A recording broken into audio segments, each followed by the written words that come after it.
Naam, assalamu alaikum warahmatullahi wabarakatuh. Amani ya Mwenyezi Mungu iwe pamoja nanyi. Ni mimi Muallim Motomoto, mganga wa tiba asili Tanzania. Napatikana Kigamboni, Dar es Salaam. Leo nimekuja kwenu na mti huu wa mgomba katika kutibu matatizo ya watoto wanaolialia au kuweweseka usiku. Hivyo usisahau kulike, kucomment na kushare ili uwe wa kwanza kupata video zangu kila leo ninavyotoa. Kuna watoto wengi sana huwa wanasumbuliwa na matatizo ya kulialia usiku. Leo nimeleta suluhisho hili la tatizo hilo kupitia mti huu wa mgomba.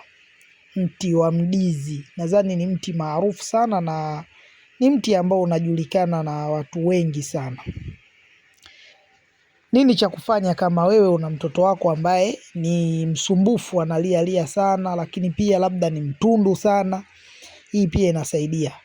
Cha kufanya, chukua nafaka zako, nenda katika mti huu wa mgomba siku yoyote, saa nzuri za kuchimba dawa. Ukifika katika mti huo, muombe Mwenyezi Mungu, mwambie Mwenyezi Mungu, mimi fulani mzaliwa na fulani, nimekuja katika mti huu wa mgomba, nia yangu na madhumuni yangu ni kuja kuchukua mzizi wa mti huu ili ikawe sababu ya kunitibia tatizo la mwanangu au tatizo la mtoto fulani. Baada ya hapo utamwaga zile nafaka zako. Baada ya kumaliza kumwaga nafaka zako, utachimba mzizi wa mti huu. Baada ya kumaliza kuchimba mzizi wa mti huu, utarudi nao nyumbani, utakwenda kutafuta maharage, mandondo wenyewe wanaita mandondo, maharage. Baada ya kupata maharage, utachemsha maharage hayo pamoja na mzizi wa mgomba. Baada ya kuiva vizuri maharage hayo, utampa mtoto huyo ale pamoja na watoto wenzake. Yaani utawachukua watoto, kama utawapikia na ubwabwa utawaeka hapo kitako. Baada ya kuweka kitako, utawapa watoto wao wale pamoja na huyo mtoto wako akiwepo katika watoto wao. Na watoto anaweza akawa mtoto mmoja tu anatosha. Kwa idhini yake Mwenyezi Mungu, ili tatizo litaisha kabisa na ataacha kuweweseka usingizini, ataacha kulialia bila sababu za msingi.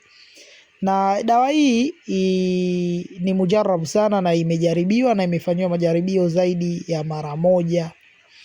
Hivyo niseme kwamba Allah wafanyie wepesi juu ya jambo hili